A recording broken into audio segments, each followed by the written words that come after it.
आप देख रहे हैं FN इंडिया 18 टीवी चैनल पर नौशाद अली व सिकंदर अली की खास रिपोर्ट। नक्कुड़ इस्लाम नगर स्थित साहिल खान के फार्म हाउस पर हुआ पूर्व मंत्री का फूल मालाओं से स्वागत। साहिल खान ने मैंगो पार्टी के बहाने भीड़ जुटाकर दिखाया शक्ति प्रदर्शन। जैसे जैसे उत्तर प्रदेश में 2022 का विधानसभा चुनाव नजदीक आ रहा है, सभी नेता अपनी जोर आजमाइश करने में लग गए।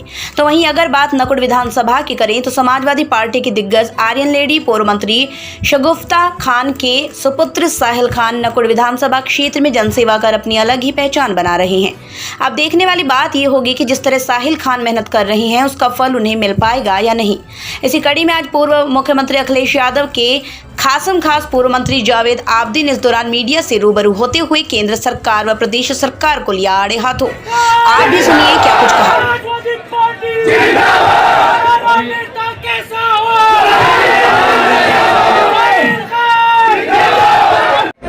ऐसा है, ज़्यादातर तो आप पता है कि हम पॉलिटिकल आदमी हैं, तो हम पूरे उत्तर प्रदेश में ही देखकर जनता की नफ्स तलाश कर रहे हैं और जनता से पूछ रहे हैं जाकर अलग अलग विधानसभाओं में कि उनका ट्रेंड क्या है, उनका रुझान क्या है और उनका इरादा क्या है। दूसरी जाहिर है कहीं ना कहीं जाने का कुछ ना कुछ बहाना होता है। मोहतरमा शगुफ्ता साहिबा बीमार हैं, मेरी ड्यूटी थी, मेरा फ़र्ज़ था कि हमारी पार्टी की सीनियर लीडर हैं, तो उनकी तीमारदारी उनको देखने के लिए भी मेरा फ़र्ज़ था कि मैं यहाँ पे आऊँ। और दूसरे हमारे साहिल खान साहब ने अपने इस फार्म हाउस पे समाजवादी पार्टी के कार्यकर्ताओं के साथ और नेताओं के साथ हमारी भी मैंगो पार्टी रखी है, तो कुछ सहारनपुर के मैंगो का भी लुत्फ़ लेंगे। लेकिन पॉलिटिकली एतबार से मैं ये कह सकता हूँ, जैसे ही मैं सहारनपुर में एंटर हुआ, अब मैं जानता हूँ कि यहाँ पर 7 सीट्स हैं, तो इस बार 2022 के चुनाव में 7 की 7 सीटें समाजवादी पार्टी का साथ देने के लिए बेकरार हैं और जनता इंतज़ार कर रही है। आने वाले 2022 चुनाव के लिए समाजवादी पार्टी की क्या तैयारियां हैं? समाजवादी पार्टी की तैयारियां देखिए, कुछ तो तैयारी ऐसी होती है जो गोपनीय रखी जाती है। जब चुनाव होता है तभी हम आपके सामने या तो आपको पता चल सकता है या हम आपके सामने बयान कर सकते हैं, पार्टी किन मुद्दों को लेकर? और वही हम बता रहे हैं। और दूसरी चीज़, पार्टी की तैयारी यह है कि 5 साल माननीय समाजवादी पार्टी के राष्ट्रीय अध्यक्ष श्री अखिलेश यादव जी मुख्यमंत्री रहे उत्तर प्रदेश के, और 4.5 साल योगी जी भारतीय जनता पार्टी की तरफ से मुख्यमंत्री रहे, उनका कार्यकाल समाप्त होने जा रहा है। कंपेयर करें और एक दूसरे के कामों को देखें जनता कि 5 साल में समाजवादी पार्टी की सरकार में माननीय राष्ट्रीय अध्यक्ष श्री अखिलेश यादव जी के नेतृत्व में कितना काम हुआ और भारतीय जनता पार्टी की सरकार में योगी जी के नेतृत्व में कितना काम हुआ। जब मुकाबला होगा तो मैं समझता हूं कि जनता को पता है और पता चलेगा, और जनता जो है वो इंतजार देख रही है। सरकार चल रही है उत्तर प्रदेश में और केंद्र में, तो किस तरह से पार पाएंगे आप केंद्र सरकार से और जो माहौल इस वक्त तैयार किया जा रहा है? देखिए, जाहिर है कि इन्होंने जो माहौल तैयार किया है, पिछले आप देखिए कि बाई इलेक्शन में, और बाई इलेक्शन के साथ साथ इन्होंने अभी पंचायत के चुनाव में जो लोकतंत्र का गला घोटने का काम किया है और नंगा नाच किया है, वो आज़ाद हिंदुस्तान में इससे पहले किसी सरकार में नहीं हुआ।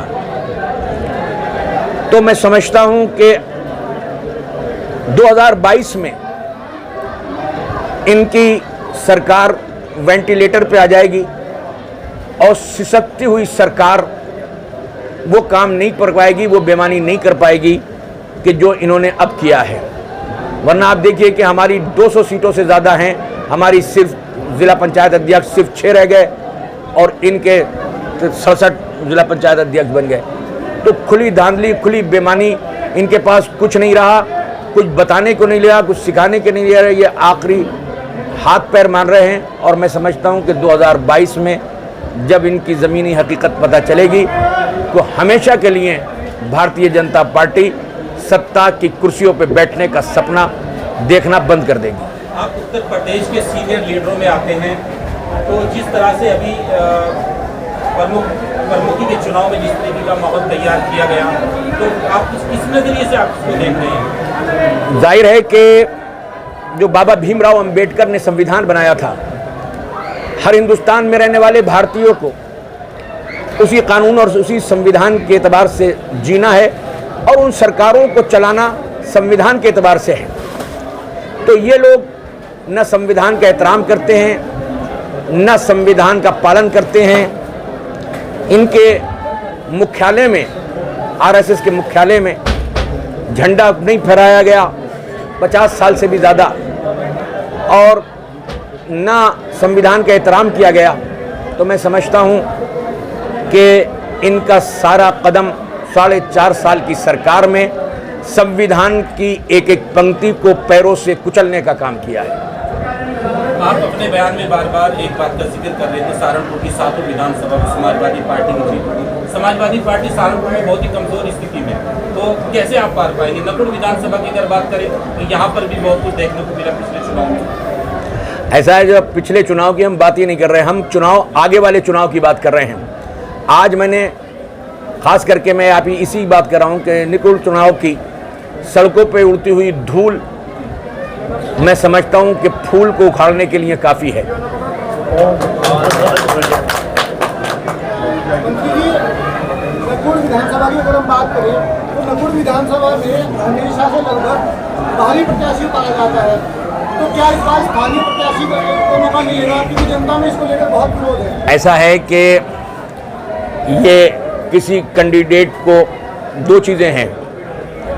पार्टी के अंदर हर समाजवादी पार्टी के कार्यकर्ता को संविधान के एतबार से ये इख्तियार हासिल है कि वो टिकट मांगे, लेकिन ज़मीनी हकीकतों को देखकर ये समाजवादी पार्टी की पार्लियामेंट्री बोर्ड और ख़ास करके राष्ट्रीय अध्यक्ष जी तय करेंगे कि कौन टिकट के लायक है और कौन नहीं है। तो सारी चीज़ें देख के, ज़मीनी हकीकतों को देख के टिकट डिसाइड होगा। और हमारी पूरी कोशिश ये रहेगी कि जो ज़मीनी हकीकत को हम देखें, एक सिपाही होने के नाते अपने कमांडर इन चीफ को हकीकत से आगाह करें। आजम खान साहब पार्टी के सीनियर लीडर हैं, उन्हें छुड़ाने के लिए समावेशी द्वारा कोई तहरीर नहीं चलाएगी, लोगों में रोष भी है, क्या कहना है आपका? मैं समझता हूँ कि जो लोग ऐसा सवाल कर रहे हैं वो हकीकत से नाशना है। ऐसा है कि जब से लेकर शुरू से लेकर आखिर तक माननीय राष्ट्रीय अध्यक्ष श्री अखिलेश यादव जी जेल से लेकर अस्पताल तक और रामपुर से लेकर हर जगह जाकर उन्होंने उनका साथ दिया है, कंधे से कंधा मिलाया है। पूरी पार्टी माननीय आजम खान साहब के साथ खड़ी हुई है। वो समाजवादी पार्टी के बहुत बड़े योद्धा हैं और समाजवादी पार्टी उनको 1 मिनट के लिए भी फरामोश नहीं कर सकती। कानूनी लड़ाई है, समाजवादी पार्टी माननीय आजम खान साहब के साथ, उनकी फैमिली के साथ कानूनी लड़ाई लड़ रही है। और मैं समझता हूँ कि झूठ का मुंह काला होगा और सच्चाई का बोलबाला होगा और बहुत जल्दी आजम खान साहब जेल की सलाखों के पीछे से निकल कर बाहर आएंगे। जिस तरह से यहाँ भीड़ इकट्ठी है और आपको देखने के लिए बेताब है, तो भीड़ का इशारा क्या कर रहा है? मैं समझता हूँ कि 4.5 साल की भारतीय जनता पार्टी के जुल्म, इस्तिबदाद, सताना, ये सिर्फ एक वर्ग की भीड़ नहीं है, यह एक क्लास का आदमी नहीं है। क्योंकि भारतीय जनता पार्टी ने हर क्लास के, हर वर्ग के आदमी को परेशान किया है, हर धर्म के आदमी को परेशान किया है और सिर्फ बांटने का काम किया है। भूख हमारे हिंदू भाई को भी लगती है, मुसलमान भाई को भी लगती है, कुरैशी को भी लगती है, गुजर भाई को भी लगती है, त्यागी को भी लगती है, अंसारी भाई को भी लगती है। इसलिए इन्होंने पेट भरने का काम नहीं किया, बल्कि मैं समझता हूँ इन्होंने भटकाने का काम किया और बहकाने का काम किया है। इसलिए ये जनता जो बेताब हमें देखने के लिए नहीं बल्कि भारतीय जनता पार्टी को भगाने के लिए काम कर रही है। देख करके आप कितने आश्वस्त हैं टिकट को लेकर? जो मैं समझता हूं कि जो मेहनत करता है उसका असर दिखाई देता है। पिछले 4 साल से लगातार हम ज़मीन पे उतरकर लोगों की मदद कर रहे हैं। लॉकडाउन का जब वक्त था उस वक्त कोई भी नेता ज़िले का दिखाई नहीं दे रहा था, तब मैं और मेरे साथी ज़मीन पर उतरकर अपनी जान की परवाह करे बगैर नकुड़ विधानसभा के घर घर जाकर ना हमने राशन पानी बांटने का काम किया, बल्कि उनकी समस्याओं को सुलझाने का काम किया। वस्त्र बांटे, कंबल बांटे और जितनी मदद हो सकती थी हमने करी, और उसी का असर आपको आज यहाँ पर नकुड़ विधानसभा की सड़कों पे देखने को मिला है। हज़ारों की तादाद में जो यहाँ पर कार्यकर्ता उतरा है ज़मीन पर, ये मैं आपको इस चीज़ की मैं आपको पूरी की पूरी मैं आपको इस चीज़ से मुतमिन करना चाहूँगा कि आने वाला वक्त समाजवादी पार्टी का है और इंशाल्लाह बहुत बड़ी जीत यहाँ पे नकुड़ विधानसभा से होगी। विधानसभा नकुड़ वासियों, नकुड़ विधानसभा की जो जनता है मैं उनका बहुत ही धन्यवाद करना चाहूँगा, शुक्रिया अदा करना चाहूँगा और ये मैसेज देना चाहूँगा कि अब तक तो बाहरी लोग आपके बीच में आते रहे हैं, उन्होंने आपकी सुध नहीं ली है। आज हमारे बड़े भाई माननीय मंत्री जी जनाब जावेद आब्दी साहब यहाँ पर आए हैं और इंशाल्लाह इनकी सरपरस्ती रहेगी, इनका मुझे साथ मिलेगा। तो इंशाल्लाह विधानसभा में पहुँच के मैं आपके जो बुनियादी सवाल हैं, जो आपके ज़मीनी सवाल हैं, जो आपके अहम सवाल हैं, उनको उठाने का काम करेंगे और यहाँ पर जो विकास नहीं हो पाया पिछले 20 सालों में उसको विकास को दोबारा से चलाने का काम करेंगे। बहुत बहुत दिवस है, उसके बारे में क्या कहना चाहेंगे? किसके लिए जी? एक हफ्ते के बाद स्वतंत्रता दिवस। स्वतंत्रता दिवस की मैं सभी जनपद वासियों को, खासतौर से अपने नकुड़ विधानसभा के वासियों को बहुत बहुत मुबारकबाद पेश करना चाहूँगा और ये कहना चाहूँगा कि सबके सब भाईचारे के साथ चलें, हिंदू मुस्लिम एकता की मिसाल पेश करें। बहुत बहुत शुक्रिया।